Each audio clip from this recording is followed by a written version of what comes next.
जो कुरान है उनका धर्म ग्रंथ, वो सीधे सीधे कुरान में कह रहा है कि गैर काफिरों को मारो, काफिरों को घात लगाकर मारो, उनकी संपत्ति लूटो। जो लोग ये बात करते हैं कि आतंकवादी का कोई धर्म नहीं होता, ये पूर्ण रूपेण इस्लामिक हमला है। सरकार बीजेपी की है, शासन बीजेपी का, इसके बावजूद भी अगर हिंदू सुरक्षित नहीं तो फिर कौन सी पार्टी को आप चयन करेंगे? कि भारतवर्ष का जो सेकुलर नेता है वो मुसलमानों के साथ खड़ा है और भारतीय जनता पार्टी की सरकार है वो हिंदुओं अपेक्षा कर रहा है उससे कि वो हिंदुओं के साथ खुलकर खड़े हो, उनकी सुरक्षा करे, और ये उनका दायित्व है क्योंकि हिंदुओं ने सारी वोट भाजपा को दी है। एक हिंदू की पहचान करने के बाद उसके सर में गोली मारी गई, उसमें कोई ऊंच नीच की बात ही नहीं है। तो सीधे सीधे कहा कि आप हिंदू हैं तो निपटा दिए गए। आरडीएस आ जाता है, सारा कुछ, अभी आतंकवादी घुस जाते हैं अंदर, तो सुरक्षा व्यवस्था में कमी किसकी है? फिर तो भारत की ही सुरक्षा व्यवस्था में कमी है। सरकार को इस देश के प्रत्येक नागरिक को बताना ही पड़ेगा कि इस चूक का कौन जिम्मेदार है। कश्मीर में जिस तरीके से आतंकवादियों ने लोगों को गोली मारी और साथ में बंगाल में जो इस वक्त हिंसा चल रही है, उस बिहाफ पर अब सोचने वाली बात यह है कि क्या जो पर्यटक किसी भी राज्य से कहीं भी जा रहे हों, क्या हरिद्वार में भी ऐसा होने की संभावना तो नहीं है? संभावना से इनकार नहीं किया जा सकता क्योंकि सर्वाधिक सेना जम्मू कश्मीर में है। जब वहाँ पर ये घटना हो सकती है तो हरिद्वार में तो इतनी कोई सुरक्षा व्यवस्था ही नहीं है।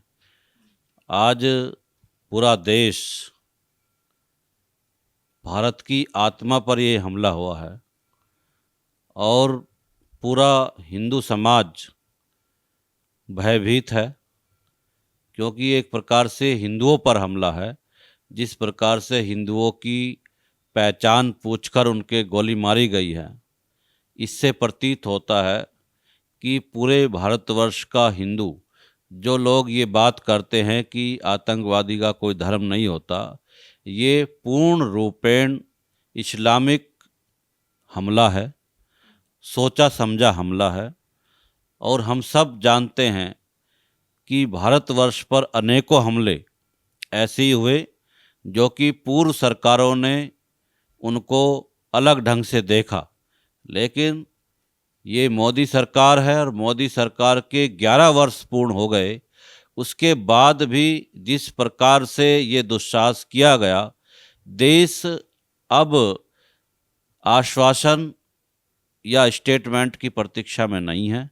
अब देश चाहता है इसका बदला लिया जाए और बदला इस देश के ऊपर कुदृष्टि रखने वाले इस्लामिक संगठन जो पाकिस्तान प्रेरित काम कर रहे हैं, उस पाकिस्तान को नेस्ता नाबूद किया जाए, उस पर आक्रमण किया जाए, जब भी उसका बदला होगा। एक दो आतंकवादियों के मारने से ये कोई बदला नहीं है।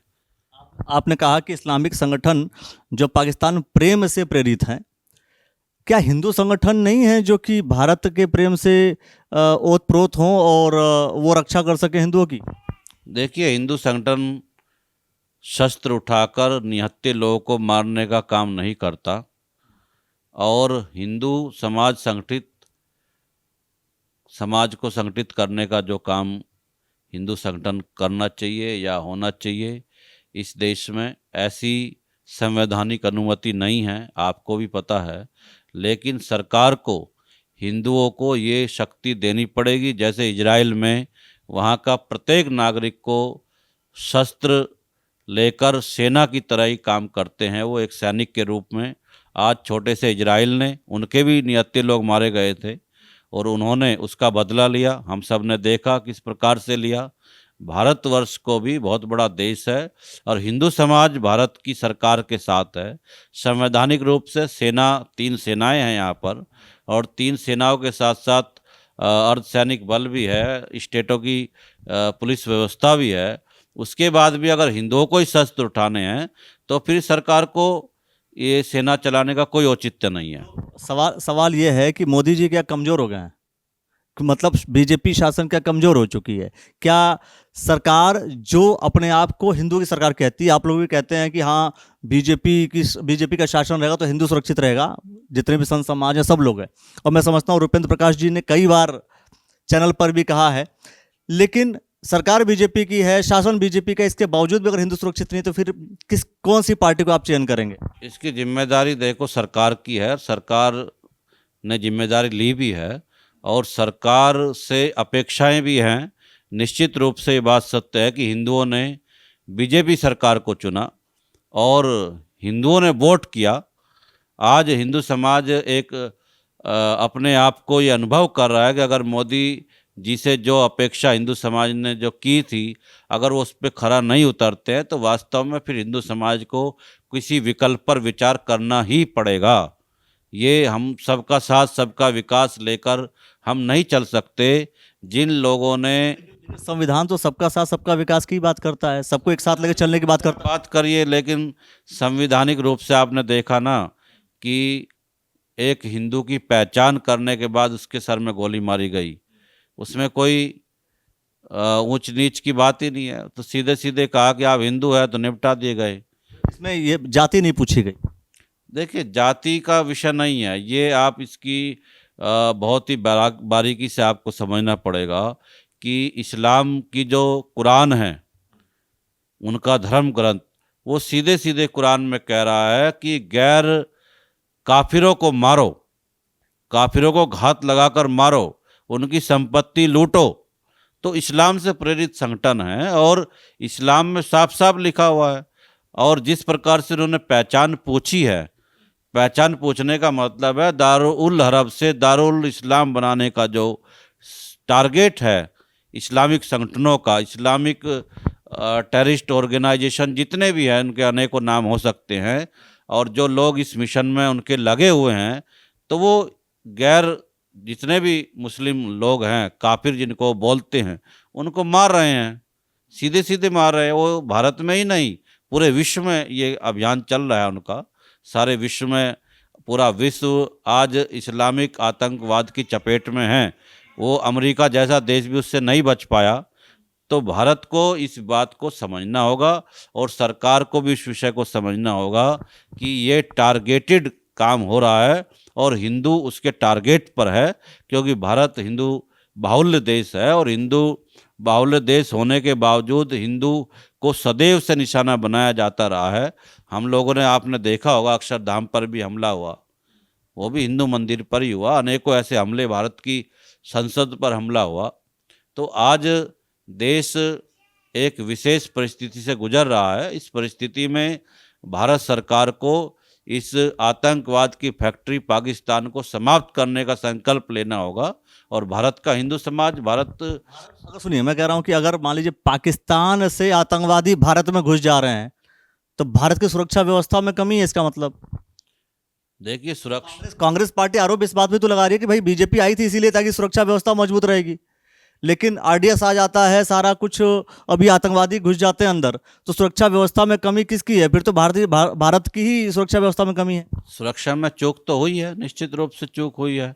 और जम्मू कश्मीर पाकिस्तान से लगा राज्य है, सीमांत राज्य है, और सीमांत राज्य के बहुत सारे लोग जो कि संलिप्त रहते हैं, आतंकवादियों के साथ मिले हैं, स्लीपर सेल वहीं से चल रहे हैं, सारी गतिविधियां उनके पास है।